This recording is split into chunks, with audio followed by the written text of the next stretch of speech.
معاد ہمارے پلٹ کے جانے کی جگہ کو کہتے ہیں، جہاں ہم نے عود کر کے جانا ہے، پلٹ کے جانا ہے۔ تو ہمیں فکر معاد کرنے کی ضرورت ہے، اور پھر جب کہ 2019 آج اپنا دامن لپیٹ رہا ہے اور ہم کچھ لمحوں کے بعد ایک نئے سال میں قدم رکھنے والے ہیں، تو ہمیں یہ دیکھنا پڑے گا کہ ہم نے گزشتہ سال کیسا گزارا اور آئندہ سال کی منصوبہ بندی ہمارے پاس کیا ہے، یا جیسے ہمارے دن گزرتے چلے جا رہے ہیں ایسے ہی آگے گزر جائیں گے۔ تو ایک منظم اور مربوط شخص تو کبھی ایسے نہیں کرتا کہ ٹھیک ہے جس طرح اس کی زندگی گزر رہی ہے۔ ایک کاروبار کرنے والا بھی سال کے بعد رک کے حساب کرتا ہے کہ میں نے کیا کھویا، کیا پایا، اور پھر آئندہ سال کی منصوبہ بندی کرتا ہے۔ گزشتہ سال میں یہ کوتاہیاں تھیں جس کے سبب سے میرا کاروبار بہتر نہیں ہو سکا اور میں خسارے میں رہا، تو میں ان کو نہیں دہراؤں گا، اور نئے عزم کے ساتھ، نئے آہنگ کے ساتھ، نئے ترنگ کے ساتھ وہ آئندہ سال کی منصوبہ بندی کرتا ہے۔ تو ہم جو زندگی کا سرمایہ لگایا، تو اس میں ہم نے کیا کمایا، کیا کھویا، کیا پایا، ہمیں اس کا حساب کرنا ہوگا۔ جس کے 2 دن برابر گزرے وہ ہلاکت میں رہا۔ ہر آنے والا دن مومن کے لیے گزرے ہوئے دن سے بہتر ہونا چاہیے۔ تو اگر کسی کے ایک جیسے دونوں دن گزرے ہیں تو وہ ہلاکت میں رہا، اور اگر گزرے ہوئے دن سے آنے والا دن بدتر ہے تو پھر تو سخت ہلاکت ہے۔ اس لیے ہر لحظہ ہے مومن کی نئی شان، نئی یاد۔ ہر لمحہ، ہر ساعت، ہر گھڑی وہ ایک نئے آہنگ کے ساتھ آگے بڑھتا ہے، اور اس کی روحانی ترقی اور روحانی عروج اس کو حاصل ہوتا ہے۔ وَلَلْآخِرَةُ خَيْرٌ لَكَ مِنَ الْأُولَىٰ، حضور کو جو میرے رب نے وعدہ دیا تھا اس کا فیضان ہر مومن کو نصیب ہونا چاہیے۔ تو میں اور آپ دیکھیں کہ ہم کہاں کھڑے ہیں۔ اگر 10 سال پہلے بھی یہاں کھڑے تھے، 2 سال پہلے بھی یہاں کھڑے تھے، اور اگلے سال بھی ہم یہیں کھڑے ہوں گے، تو پھر ہم اپنے ساتھ بھی مخلص نہیں ہیں، ہم اپنے آپ کے ساتھ بھی رویہ ٹھیک نہیں رکھ رہے، ہم اپنی کٹتی ہوئی، ٹوٹتی ہوئی، ٹوٹ کے بکھرتی ہوئی زندگی اس کی کوئی پرواہ نہیں کر رہے۔ تو کیا 1 سال گزر گیا، 2 سال گزر گئے، 3 سال گزر گئے، تو جب سال گزرتے رہیں گے تو کیا یوں ہی گزرتے رہیں گے، یا ایک وقت آئے گا کہ سالوں کی گنتی تو جاری ہوگی لیکن سرد پتے کی طرح ہم جھڑ چکے ہوں گے، اور یہ وقت میرے اور آپ کے اوپر بالآخر آنے والا ہے کہ ماہ و سال تو گزرتے رہیں گے، صدیوں کے سفر بھی جاری رہیں گے، لیکن ہم نہیں ہوں گے۔ ہم جو ہیں وہ اس دنیا سے، اس جہان سے کوچ کر چکے ہوں گے۔ تو ہمیں سوچنا ہوگا، سوچنا پڑے گا کہ ہم اپنی آخرت کے لیے کیا تیاری کریں۔ آئیے میں آج کی اس نشست میں آپ کے سامنے سورۃ الحشر سے ایک آیت کریمہ رکھنا چاہتا ہوں، جس میں ہمیں معاد کی فکر اختیار کرنے کی تلقین کی گئی ہے اور سبب بتایا گیا ہے۔ حضور کے سینہ اطہر پہ اترنے والی کتاب رحمت قرآن مجید ہماری ہدایت کی ضامن ہے، اور اس کا ایک ایک لفظ، اس کا ایک ایک حرف حیات آفرین ہے، زندگی بخش ہے۔ تو اللہ جل شانہ نے سورہ حشر میں مخاطبت کرتے ہوئے ارشاد فرمایا، یا ایھا الذین آمنوا اتقوا اللہ ولتنظر نفس ما قدمت لغد واتقوا اللہ ان اللہ خبیر بما تعملون۔ اے ایمان والو، اللہ سے ڈر جاؤ اور ہر جان یہ دیکھے اس نے آنے والے کل کے لیے آگے کیا بھیجا۔ واتقوا اللہ، اور اللہ سے ڈر جاؤ، ان اللہ خبیر بما تعملون، بے شک اللہ تعالیٰ جانتا ہے، باخبر ہے اس سے جو تم کرتے ہو۔ اس ایک آیت کریمہ میں ہمیں جھنجھوڑا اور ہمیں معاد کی، آخرت کی، جہاں ہم نے پلٹ کے جانا ہے اس کی فکر دی گئی، اور ہمیں غفلت کے پردے چاک کر کے زندگی کی حقیقتوں کا سامنا کرنے کی تلقین فرمائی گئی، اور ہمیں جھنجھوڑ کر کے کہا گیا کہ تم جس زندگی کو گزار رہے ہو اس کے شب و روز پر غور و فکر کرو، اور جو تمہارا حقیقی مستقبل ہے، نہ ختم ہونے والی زندگی ہے، اس کے لیے جو تم نے تیاری کر رکھی ہے اس کا حساب لگاؤ۔ یہ دنیا کی زندگی جو ہم گزار رہے ہیں، یہ کتنی زندگی ہے؟ 50 سال، 60 سال، 70 سال، چلو اس سے بھی 10-20 سال زیادہ لگا لیں، یہ ہماری کل زندگی ہے۔ صحت، عافیت اور خیریت کے ساتھ بھی گزرے، ہر طرح کی آسودگی، ہر طرح کے وسائل کا میسر ہونا، ہر طرح کی ضروریات کا حاصل ہونا، یہ سب کچھ اس کے باوجود پھر بھی 60 سال، 70 سال گزرتے ہوئے کتنا عرصہ لگتا ہے؟ یہ ہماری ٹوٹل زندگی ہے۔ ویسے تو 45-50 سال ایوریج زندگی ہماری بتائی گئی ہے یہاں کے ہمارے خطے کے رہنے والے لوگوں کی، اور پھر اس میں بھی بڑھاپے کے دھکے ہیں، بچپن کی مدہوشیاں ہیں۔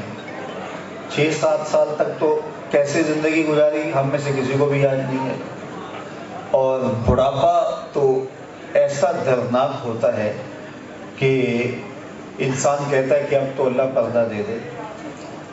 قریبی عزیز بھی کہہ رہے ہوتے ہیں کہ بس دعا کرو اللہ پردہ ہی دے دے۔ تو بڑھاپے کے دھکے، ارذل العمر اور بچپنے کی مدہوشیاں، درمیان کے اندر جو زندگی آپ کی اور میری گزرتی ہے، اس میں بھی اگر آپ حساب لگائیں تو 24 گھنٹوں میں کم از کم 8 گھنٹے سو کے بسر کرتے ہیں، باقی دن میں 2 سے 3 مرتبہ واش روم میں جائیں تو 1 گھنٹہ روز کا یہ لگا لیں۔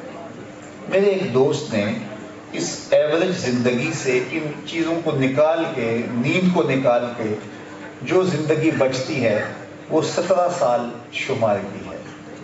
17 سال جو آپ جاگ کے ہوش سے گزارتے ہیں، اس میں بیماری اور صحت نہیں ہے، بیماری والی زندگی بھی ہے، صحت والی زندگی بھی ہے۔ جو ٹینشن، مشکلات، گھریلو پریشانیاں، ازدواجی تلخیاں، خاندان کی باہم لڑائیاں، شریکہ برادریاں، مشکلات، یہ ساری ساتھ ہی ہیں۔ تو یہ 17، 18، 20، 30 سال لگا ہے، اور حشر کا ایک دن قرآن بتاتا ہے 50,000 سال کا ہے۔ 50 سال کا نہیں، 50-100 سال کا نہیں، 50,000 سال کا قرآن نے بتایا ایک دن۔ یہ ساری زندگی 50 سال کی لگا لیں، 100 سال کی لگا لیں، اور وہ صرف ایک دن 50,000 سال کا، اس کے بعد نہ ختم ہونے والی زندگی۔ کہتے ہیں جنتی جب جنت میں جائیں گے اور مختلف انواع و اقسام کی نعمتیں پائیں گے تو ان کے دل میں ایک ہی خدشہ اور ایک ہی کھٹکا ہوگا کہ کہیں موت نہ آ جائے، اور جنتی جنت میں موت کے کھٹکے میں، خدشے میں رہیں گے، اور جہنمی جب جہنم میں جائیں گے اور وہاں طرح طرح کے عذابوں میں مبتلا کیے جائیں گے تو ایک ہی امید کا چراغ ان کے سینے میں روشن ہوگا، اور وہ یہ کہ کہیں موت آ جائے تو جان چھوٹ جائے۔ پھر موت کو مینڈے کی شکل میں لا کے حشر کے میدان میں ذبح کیا جائے گا۔ جنتی جنت سے اور جہنمی جہنم سے لمبی لمبی گردنیں نکال کے دیکھ رہے ہوں گے، اور پھر جب موت ذبح کر دی جائے گی تو جنتی اتنے خوش ہو جائیں گے کیونکہ ان کا ایک ہی کھٹکا تھا کہیں موت نہ آ جائے، تو اتنے خوش ہو جائیں گے کہ حدیث پاک میں آتا ہے کہ اگر موت کو موت نہ آئی ہوتی تو یہ خوشی سے مر جاتے، اور جہنمی اتنے نا امید مایوس ہو جائیں گے، اتنا دکھ اور صدمہ اور شاک لگے گا ان کو کہ اگر موت کو موت نہ آ چکی ہوتی تو یہ صدمے سے مر جاتے، لیکن موت کو موت آ چکی ہوگی۔ ایک ایسی زندگی پھر شروع ہونے والی ہے جس کا نقطۂ انجام ہی نہیں ہے۔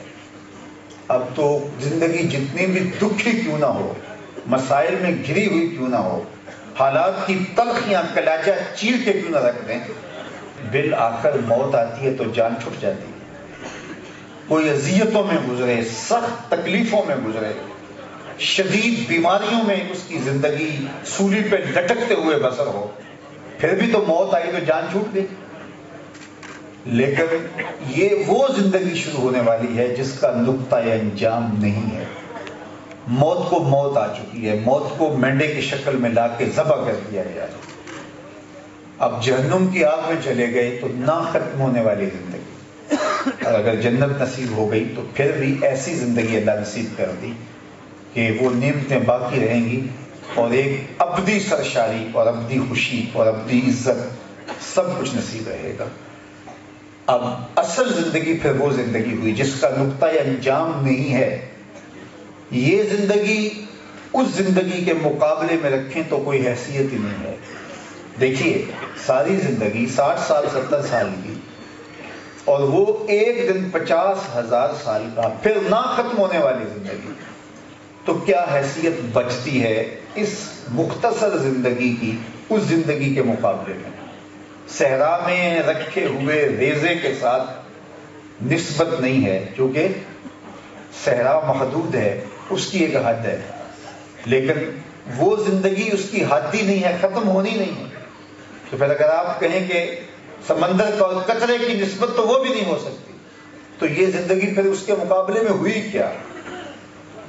لیکن وہ زندگی اس زندگی کی وجہ سے ہوگی۔ اگر یہ اچھی گزار لی تو وہ اچھی ہوگی، یہ بری گزار لی تو وہ بری ہوگی۔ اب یہ مختصر سا پیریڈ ہے، اس کو ہم نے کیسے گزارنا ہے یہ ہم نے فیصلہ کرنا۔ حضرت داتا گنج بخش علی حجویری علیہ رحمہ کے شیخ، مرشد اور مربی حضرت شیخ قتلی بڑی خوبصورت بات کر گئے، الدنیا یومن ولنا فیہا صومن، کہنے لگے دنیا ایک دن ہے اور ہم روزہ رکھ کے گزار چلے۔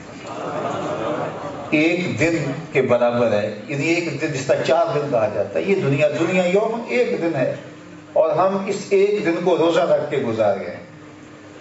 تو جو روزہ رکھ کے گزار جائے گا تو پھر افطار اسے نصیب ہوگی نا، نعمتیں اسی کے پاس ہوں گی، تو گزر تو جائے گی۔ اور اگر کوئی روزہ رکھ کے نہیں بھی گزارتا تو دن تو اس کا بھی گزر جاتا ہے، اور جو روزہ رکھ کے سخت شدت کی گرمی میں تکلیفیں سہ کے پیاس کی تلخیاں گوارا کر کے دن گزار دیتا ہے، شام تو اس کی بھی ہو ہی جاتی ہے۔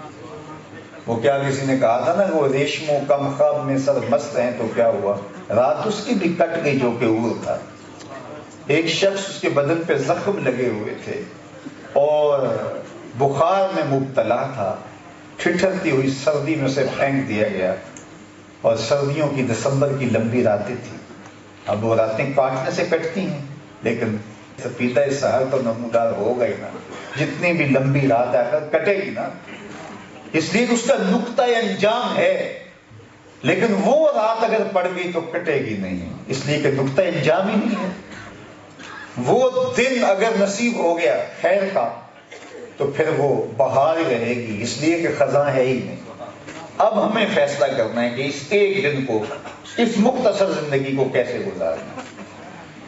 وہ موسم آتا ہے رمضان المبارک کا تو افطاریاں بھی چلتی ہیں، تو آپ نے دیکھا ہوگا کہ جب افطار کا دسترخوان لگتا ہے اور وہ مختلف لوگوں کو دعوت دی ہوئی ہوتی ہے صاحب دعوت نے کہ جناب آج روزہ میرے گھر کھولنا، تو وہ کوئی تحقیق تو نہیں کرتا کس نے روزہ رکھا ہوا ہے کس نے نہیں رکھا، وہ اپنے سب لوگوں کو میسج کر دیتا ہے، فون کر دیتا ہے، کارڈ بھیج دیتا ہے، یا ان کو بالمشافہ کہہ دیتا ہے۔ جنہوں نے روزہ نہ رکھا ہو وہ بھی آئے ہوئے ہوتے ہیں، اور جنہوں نے روزہ رکھا ہوا ہو وہ بھی آئے ہوئے ہوتے ہیں۔ دسترخوان پہ طرح طرح کی نعمتیں پڑی ہوتی ہیں، اور سارے گھڑی پہ دھیان رکھے ہوئے ہوتے ہیں۔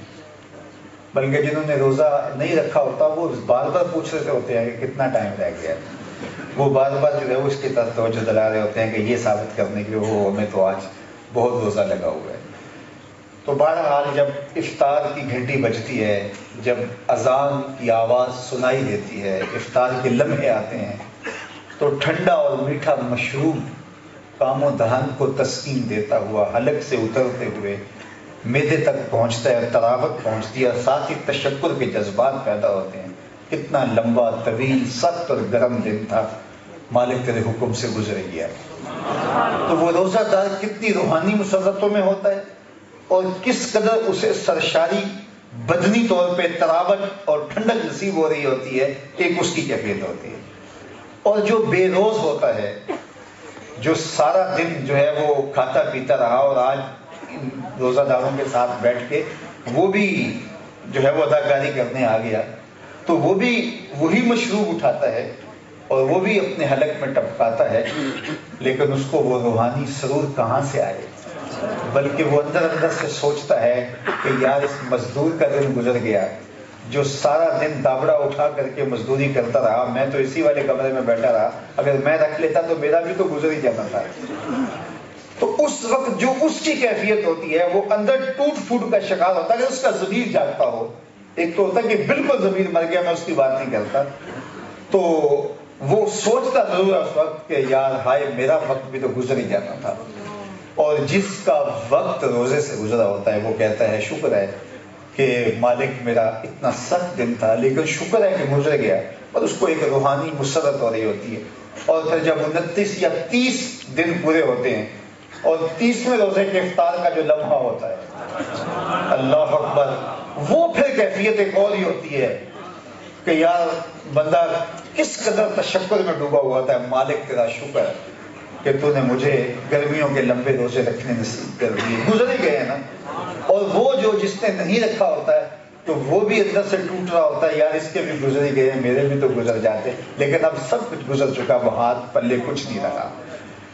اب جب میزان پہ عمل رکھے جائیں گے اور حساب کتاب ہونے لگے گا تو اس وقت بندہ کہے گا، جب آخری سانس ٹوٹ رہی ہوگی اس وقت بندہ کہے گا جس نے اپنے صالح اعمال کے ساتھ زندگی بسر کی کہ شکر ہے مالک تیری رضا میں زندگی بیتی گئی، ساری دنیا تیری محبت میں ہار کے وہ جا رہا ہے کوئی شب غم گزار کے، میں سب کچھ تیرے نام پہ لٹا دیا، اپنی رضا اپنی خواہش پہ نہیں چلا، تیری مرضی پہ چلا، شکر ہے میرا دن گزر ہی گیا، میری ساری زندگی بیتی گئی۔ پھر جو سرشاری اس کی ہوتی ہے، اور پھر ادھر سے آواز کیا آتی ہے، یا ایتھا النفس المطمئنہ ارجعی الی ربک راضیۃ مرضیہ فادخلی فی عبادی وادخلی جنتی۔ آواز آتی ہے نفس مطمئنہ آجا اپنے رب کی طرف، اس حال میں کہ تو رب پہ راضی اور رب تیرے پہ راضی، آجا میرے بندوں میں داخل ہو جا، میری جنت میں داخل ہو جا۔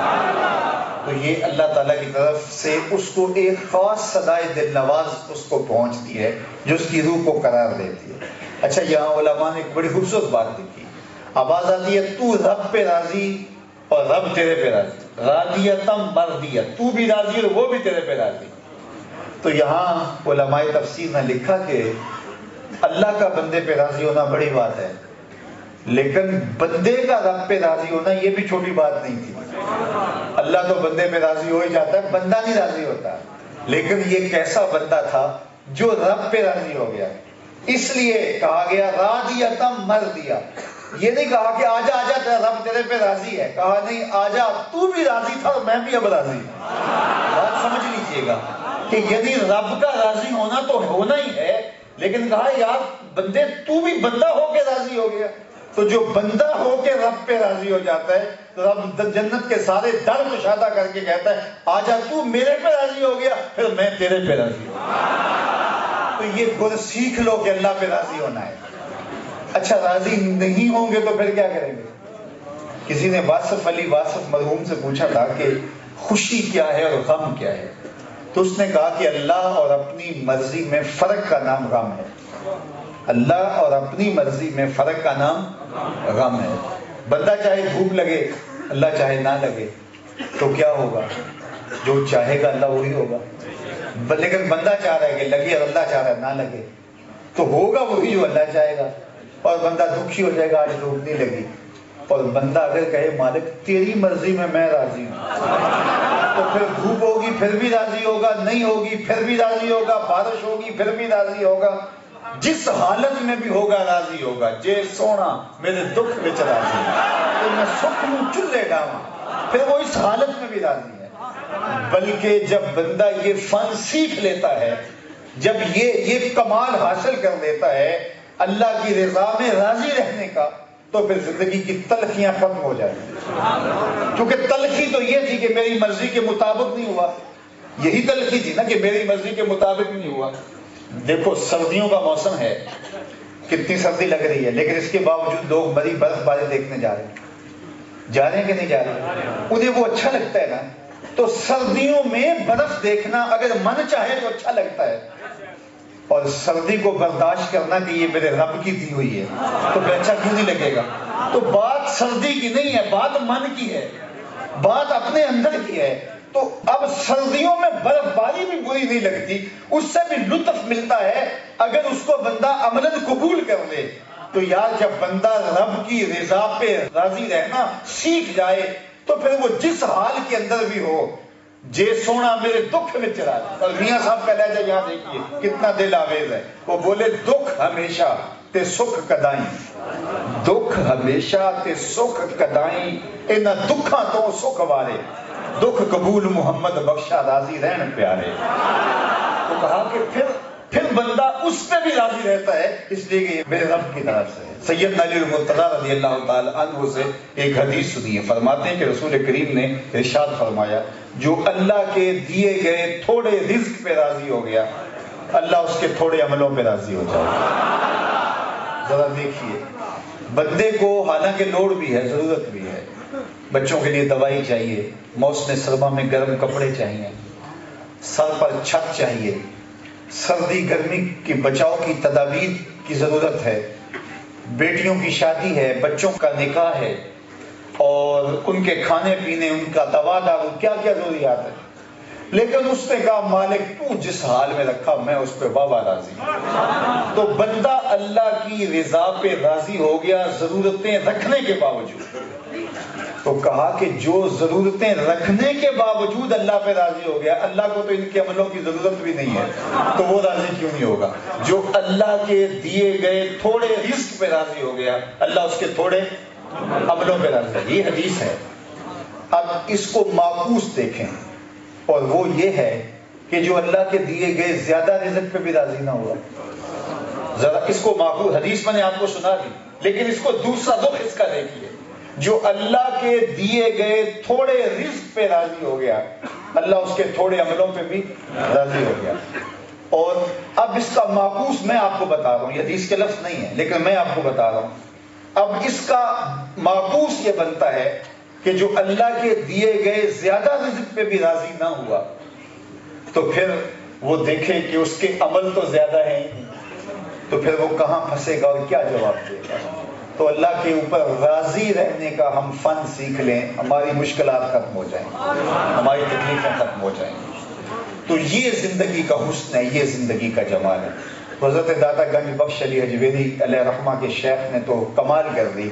کہنے لگے دنیا یومن ولنا فیہا صومن، دنیا ایک دن ہے، ہم روزہ رکھ کے کاٹ چکے، بس بات ختم ہوئی. بس ہم یہاں سے جیسے تیسے یہ زندگی گزار لی. اصل زندگی آخرت کی ہے، اس کے لیے تیاری کر دی. یہ آخرت کی کھیتی ہے. اصل ہم آخرت کے لیے یہاں ہیں. یہاں جتنا رہنا ہو وہاں اتنا ہی انتظام کیا جاتا ہے، اتنا ہی وہاں جو ہے وہ آپ اپنے لوازمات اکٹھے کرتے ہیں. یہاں آپ آدھے گھنٹے کے لیے آئے ہو نا، 1 گھنٹے کے لیے آئے ہو، تو یہاں آپ کو 2 فٹ 3 فٹ جگہ مل گئی تو کافی، آپ کہتے ہیں بابا خوش ہیں کہ یہ ہمیں بیٹھنے کی جگہ مل گئی. لیکن جہاں پورا دن آپ نے گزارنا ہو وہاں آپ چاہیں گے کہ کوئی چھوٹا سا کمرہ مل جائے. 2 دن کے لیے رہنا ہو تو آپ ایک کمرہ کرائے پہ کسی ہوٹل میں لے لیتے ہیں، اس میں واش روم بھی ہو، یہ سہولت بھی ہو، یہ سہولت بھی ہو. اور اگر آپ کہیں 2-4 مہینے رہنا ہو تو چھوٹا سا گھر کرائے پہ لے لیتے ہیں. اور اگر آپ نے زیادہ رہنا ہو تو پھر وہاں کچھ جگہ خرید لیں گے اگر آپ نے وہاں کو 10 20 50 سال رہنے کا ارادہ ہے تو پھر آپ گھر خرید لیں گے. لیکن آپ جو ہے وہ ایک دن کے لیے آئے ہیں یہاں، تو آپ یہاں کوئی مکان کرائے پہ تو نہیں لیں گے. آپ کے جتنا رہنا ہے اتنا ہی حساب کرنا ہے. پوری دنیا کے اوپر سفر جاری رہتے ہیں. تو میں مختلف جگہوں پہ دیکھتا ہوں کہ چھوٹا سا گھر ہے اور 8-10 نوجوان وہاں اکٹھے رہ رہے ہیں. تو میں ان کو کہتا ہوں کہ آپ اتنے پیسے کماتے ہیں تو یہ اس چھوٹے سے گھر میں 10 لوگ رہ رہے ہیں.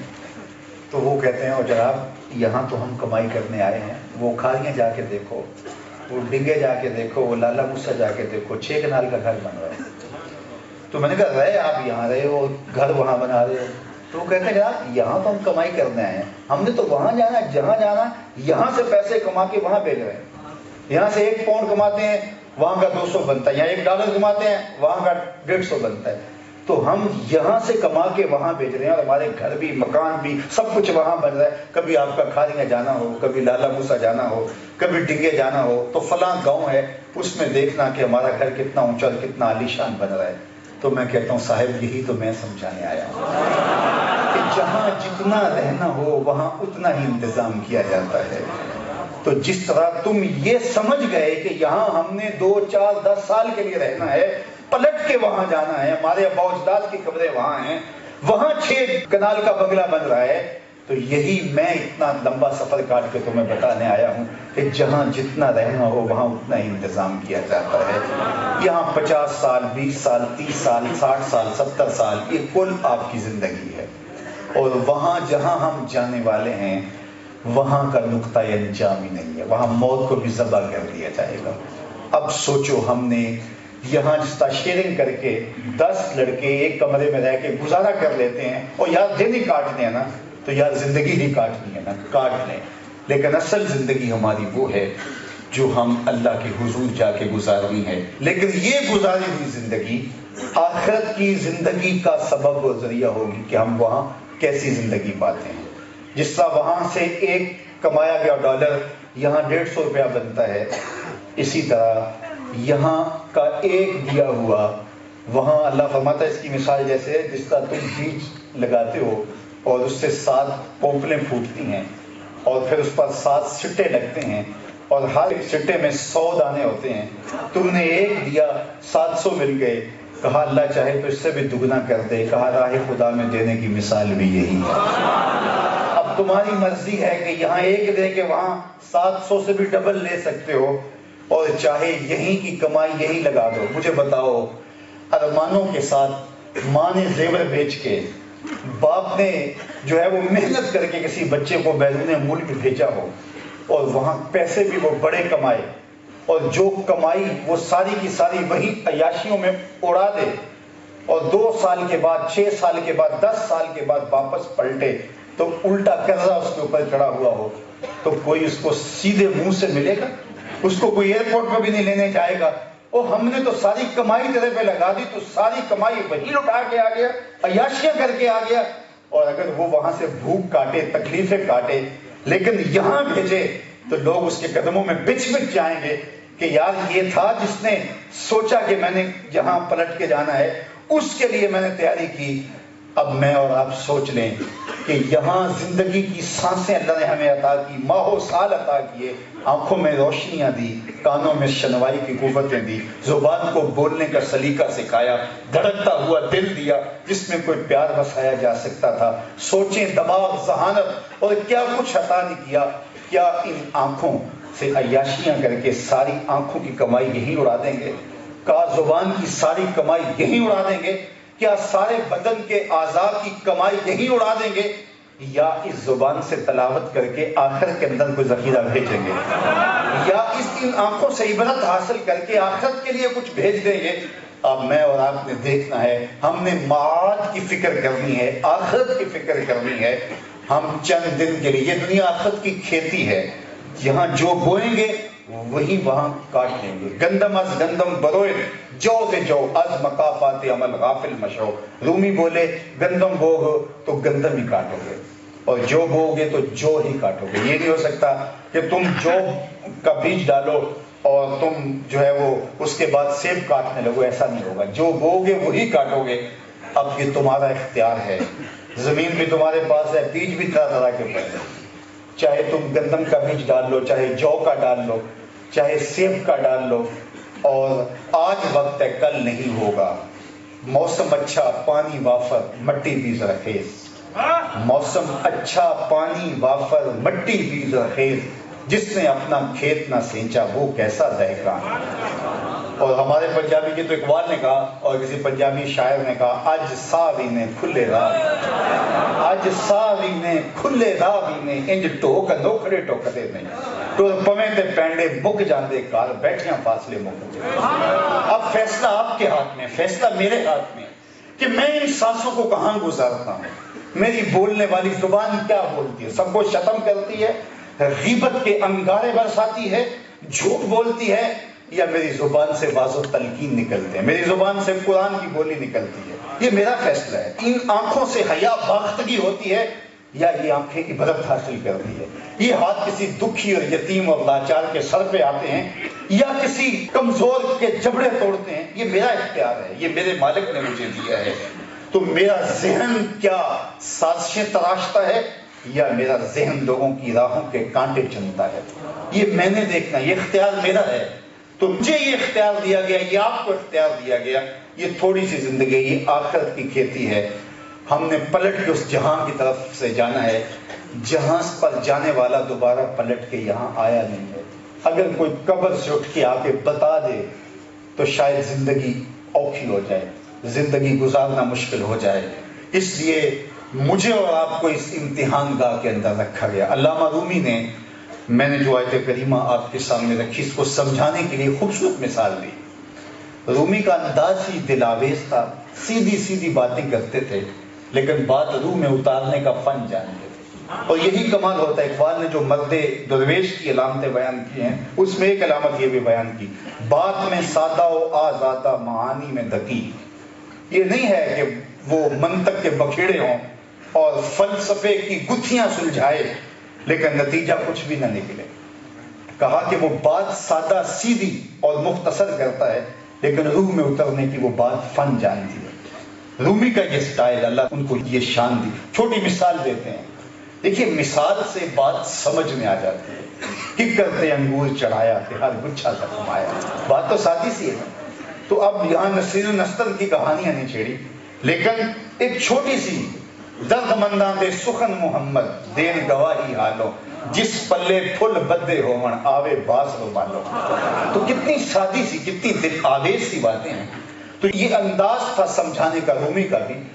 تو جس طرح انہیں رومی کشمیر کہا جاتا ہے، تو وہ رومی، وہ کونیا کا بادشاہ، وہ درد کا بادشاہ، شہنشاہ، وہ انسان کو اس کی زندگی کا سارا خلاصہ ایک مثال میں سمجھاتے ہیں۔ وہ کہتے ہیں دیار مصر میں کوئی جزیرہ تھا، جہاں کا سیاسی نظم یہ تھا کہ سال کی پہلی تاریخ کو وہ ساحل پہ آتے، اور جو شخص بھی ان کے جزیرے میں اترتا اس کو اپنا بادشاہ مان لیتے، اور پورا سال تخت پہ بٹھائے رکھتے، اس کی تعمیل کرتے، اور سال کی آخری تاریخ کو اس کو وہاں سے اٹھاتے، اور اسی جزیرے کے دوسرے کنارے ایک جنگل تھا جہاں موذی جانوروں کا رین بسیرا تھا، وہاں جا کے اسے چھوڑ آتے، اور وہ موذی جانوروں کا لقمہ بن جاتا۔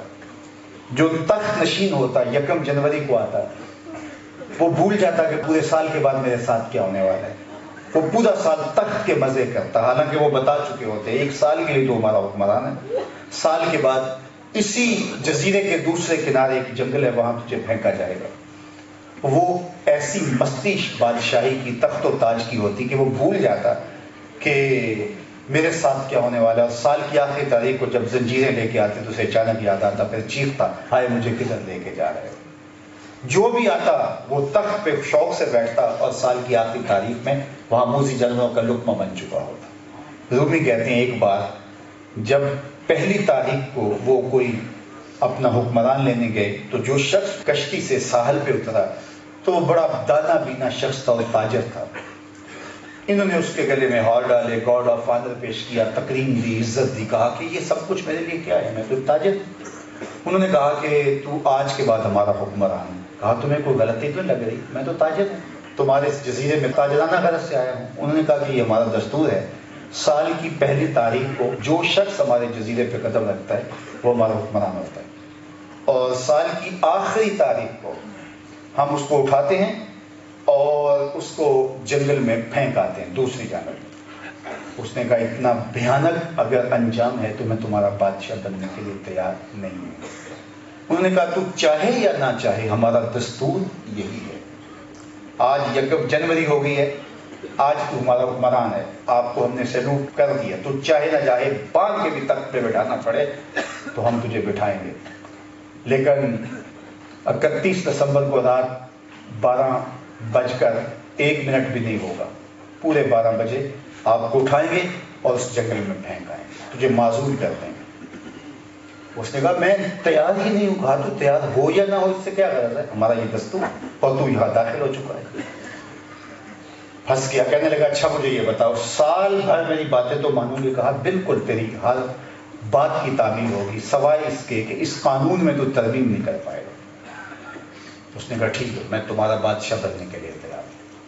رومی کہتے ہیں کہ ہوتا یہ تھا جو شخص بھی تخت نشین ہوتا تو وہ بھول جاتا کہ سال کی آخری تاریخ میں میرے ساتھ کیا ہونا. وہ تخت کے پھر مزے لینا شروع کر دیتا. وہ کبھی رقص و سرود کی مجلسیں سجاتا، کبھی انواع و اقسام کے کھانے تیار ہوتے، کبھی وہ شکار کے لیے جا رہا ہے، کبھی تو یہی اس کے مشاغل ہوتے، اور ایسے ہی سال پلک جھپکتے گزر جاتا. اور پھر اس کو اٹھا کے جنگل میں پھینک آتے، وہ چیختا، یہ زنجیروں میں باندھ کے لے کے جاتے. لیکن یہ شخص جب تخت نشین ہوا تو اس نے کہا کہ بلدیہ کے ملازمین اور فوجی کمانڈوز بلائے جائیں. بلائے گئے. اس نے کہا میرا حکم نامہ ہے کہ جس جنگل میں بادشاہوں کو پھینک کے آتے ہو، کمانڈوز سے کہا کہ وہاں جا کے موذی جانور کاٹ دو.